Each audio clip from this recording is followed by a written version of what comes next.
Om Swastiastu. Sebelumnya, perkenalkan nama saya Koma Mira Cantika Dewi dengan NIM 23020147475 dan teman saya.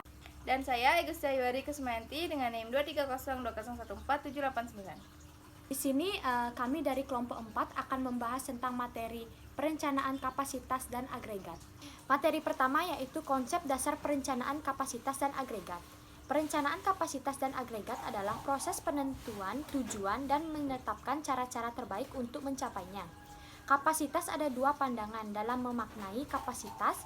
Yang pertama, apabila dilihat dari pandangan bisnis, kapasitas merupakan jumlah output yang dapat dicapai oleh sebuah sistem selama periode waktu tertentu. Kedua, dilihat dari sudut industri jasa, kapasitas dimaknai sebagai jumlah konsumen yang dapat ditangani selama beberapa waktu. Materi kedua yaitu perencanaan kapasitas produksi. Perencanaan kapasitas produksi adalah proses untuk menentukan kapasitas produksi yang dibutuhkan oleh suatu perusahaan manufaktur untuk memenuhi perubahan permintaan terhadap setiap produknya.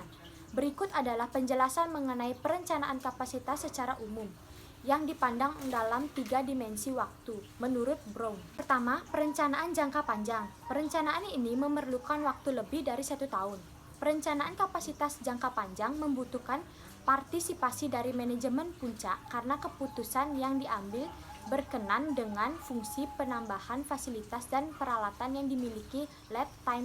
Yang kedua, perencanaan jangka menengah. Kapasitas dapat divariasikan dengan memanfaatkan sumber daya yang tersedia, yaitu dengan menggunakan alternatif seperti penambahan jumlah karyawan atau jumlah shift, atau dapat dilakukan subkontak dan menggunakan persediaan.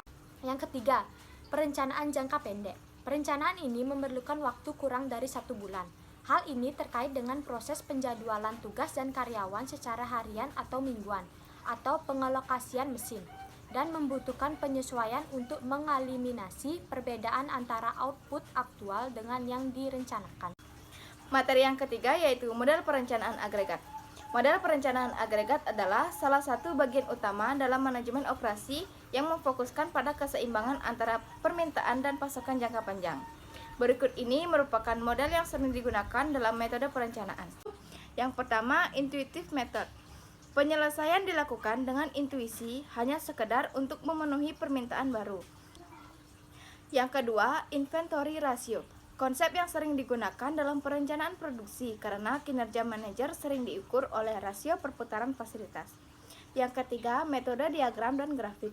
Pada dasarnya, metode ini dapat dilakukan dengan beberapa variabel. Yang keempat, linear programming. Linear programming dapat digunakan sebagai alat perencanaan agregat.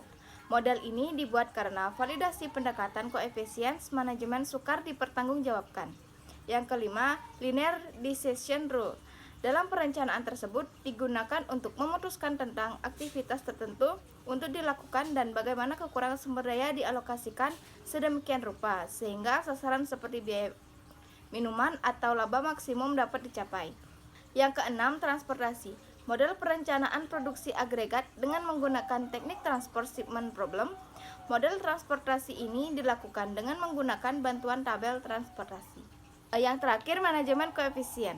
Teknik ini menggunakan sebuah analisis regresi dari keputusan produksi masa lalu yang dibuat oleh manajer.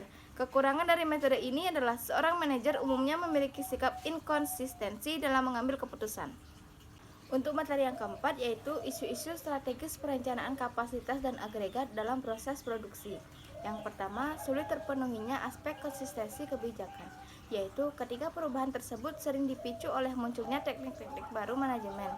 Yang kedua, model akuntabilitas yang relatif sederhana, yaitu ketika direktur eksekutif bertanggung jawab kepada badan komisaris terhadap dua hal, yaitu formulasi strategis termasuk tujuan dan prioritas strategi organisasi, dan implementasi strategis.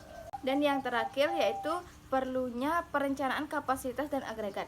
Perencanaan kapasitas dan agregat berhubungan dengan strategi lokasi dalam hal penyimpanan barang yang berlebih agar dapat menghemat biaya penyimpanan dan risiko penyimpanan. Sekian presentasi dari kelompok kami. Mohon maaf apabila ada kesalahan kata maupun disengaja maupun tidak. Kami tutup dengan Prama Santi. Om Santi Santi Santi Om.